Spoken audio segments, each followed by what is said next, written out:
Alô, meu mestre Zezinho Vieira, boa tarde para você, boa tarde para os ouvintes que estão ligados na Rede União de Rádio, a rede que deixa você de bem com a vida. Uma ótima tarde para todo mundo também que está ligado aqui no Na Defesa e no Ataque, seu programa esportivo de todas as tardes. Dizendo também aos ouvintes da Rede União de Rádios que nós temos uma programação específica muito boa que vai sempre agradar aí aos ouvidos dos ouvintes. De 8 às 9, você fica com o Radar da Notícia. De 10h30 ao meio-dia e meia, também a gente tem o Plataforma Popular. De 13 às 15, Made in Brasil.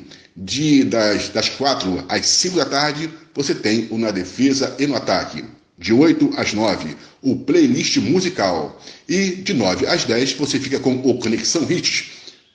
A Rede União tem sempre aí uma programação que vai sempre aí ao encontro do seu coração. Então fique ligado, fique sintonizado na Rede União, porque aqui você tem o melhor da programação.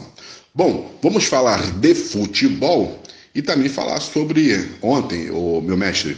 A gente está até conversando sobre isso, né? E a gente falou sobre que a Globo ela não iria fazer a transmissão dos jogos da seleção dos amistosos, mas eu acho que a Globo também está nos ouvindo. Então, como você tem aquela máxima, né, que tem lances de gols ou quase gols que derrubam o narrador, também tem informações que acabam derrubando aí, né, quem divulga as informações. E foi o que aconteceu comigo, né, onde a gente aqui divulgou na defesa e no ataque que a Bandeirante seria a rede aberta que iria transmitir os jogos amistosos da seleção. Bom, aí a Globo, só para contrariar, né, e acho que ela nos ouviu, então ontem ela também começou a anunciar que ela vai exibir os jogos amistosos da seleção. E já fez a sua chamada, né, o padrão, já falou que vai transmitir no sábado e na terça, então, né, meu mestre, a gente está sendo, né, tá aí, a gente está sendo bem ouvido aí também, né, pelas outras, então isso é muito importante. Então, quer dizer, então, consertando aí, né, a reportagem, a matéria, a Globo vai passar aí, sim, os jogos da seleção. Você também falou ontem, meu mestre, sobre o presidente Lula, que ele disse que ele está preocupado com o Corinthians, mas vale ressaltar que o nosso presidente aí, o Luiz Inácio Lula da Silva, também é vascaíno. E não vem com essa situação de falar, não, você tá, porra, todo mundo para você agora é vascaíno, né? Sempre, todo mundo para você é vascaíno. Mas não é isso, pô.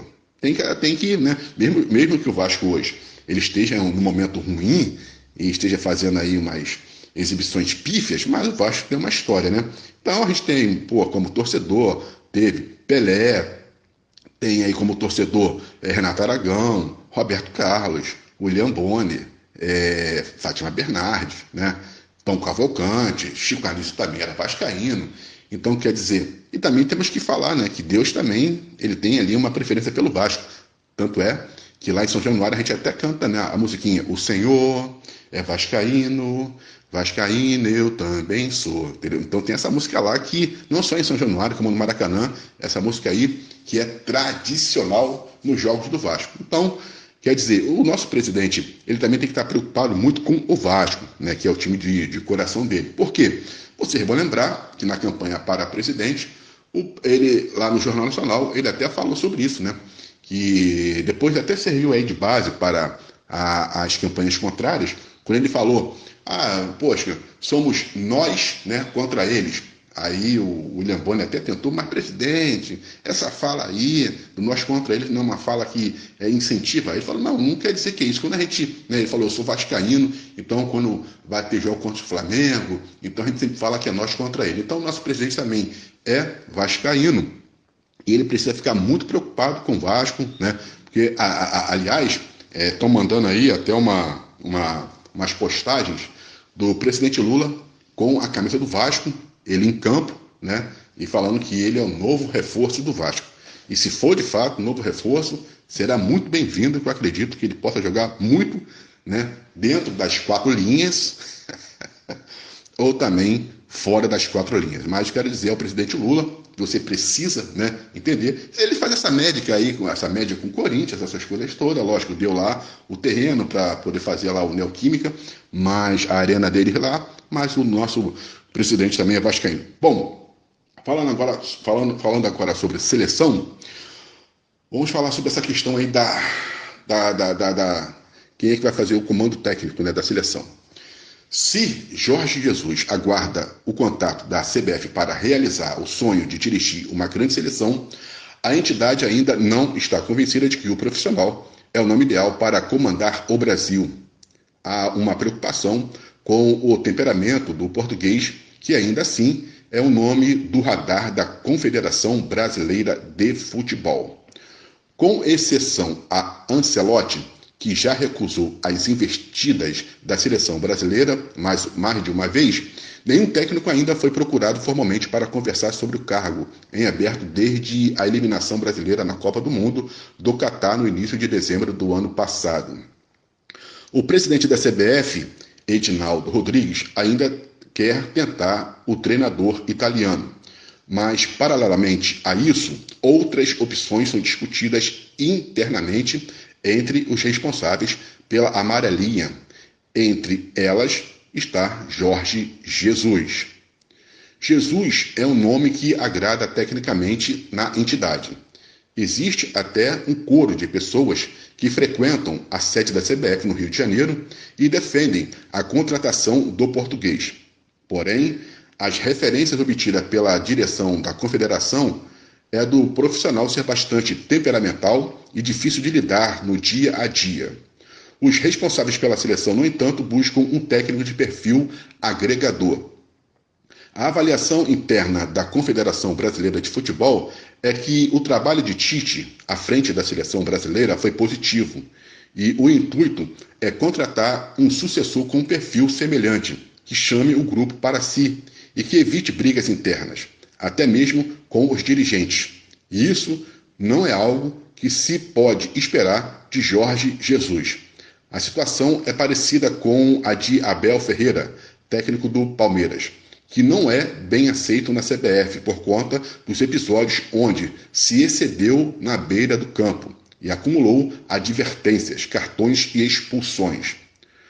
Algo que pode pesar a favor de Jesus é ele estar livre no mercado, já que no último domingo anunciou a sua saída do Fenerbahçe da Turquia, logo após conquistar a Copa local. Em entrevista concedida após a vitória por 2-0 sobre o Istambul, ele disse que estava deixando o clube turco para realizar um sonho. Pessoas ligadas ao treinador afirmam que ele sempre teve dois grandes objetivos: comandar uma seleção de calibre internacional ou dirigir uma equipe de primeiro escalão na Europa. Hoje, a primeira opção é a mais plausível, sendo o Brasil a opção que mais desponta como viável por todo o cenário de indefinição. Internamente, a CBF não definiu um plano B para Ancelotti.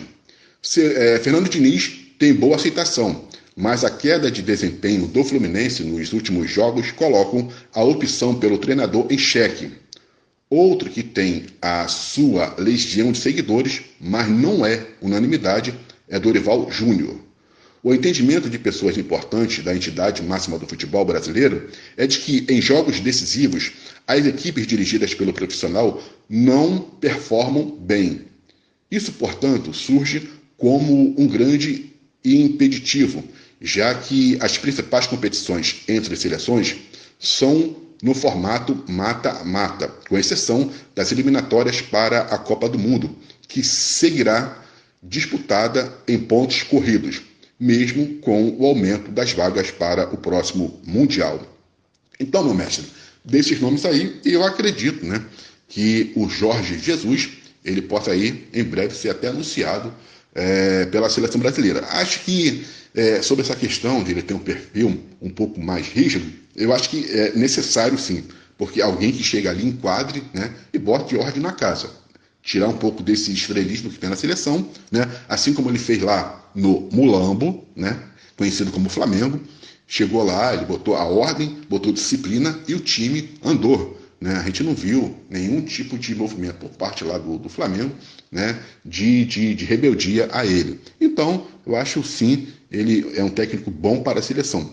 Fernando Diniz também agrada muito, mesmo que haja queda no rendimento do Fluminense, mas isso aí é normal com o decorrer do campeonato. Né? Abel Ferreira, tudo bem, acho que vai ser muito difícil ele sair do Palmeiras. Agora, Dorival, ele é um técnico competitivo. Falar que o time que ele treina chega, né, até as decisões, mas não vence, não ganha, isso é uma mentira, né, muito grande. Ele fez, Dorival Júnior, um excelente trabalho, né, na Série B com o Vasco, no primeiro ano de queda do Vasco. Dorival foi importantíssimo, montou um time, fez um Vasco forte, praticamente imbatível na Série B e subiu com tranquilidade a Série A, né, no ano de 2009, que o Vasco disputou a Série B. Então, quer dizer, para mim todos os nomes são bons, mas o que mais me agrada aí é o de Jorge Jesus. Tá bom? Meu mestre Zezinho Vieira, aqui do Rio de Janeiro, para a Rede União de Rádio e para o Na Defesa e no Ataque, aqui fala Valdeir Carvalho. Rede União, a rede que deixa você de bem com a vida.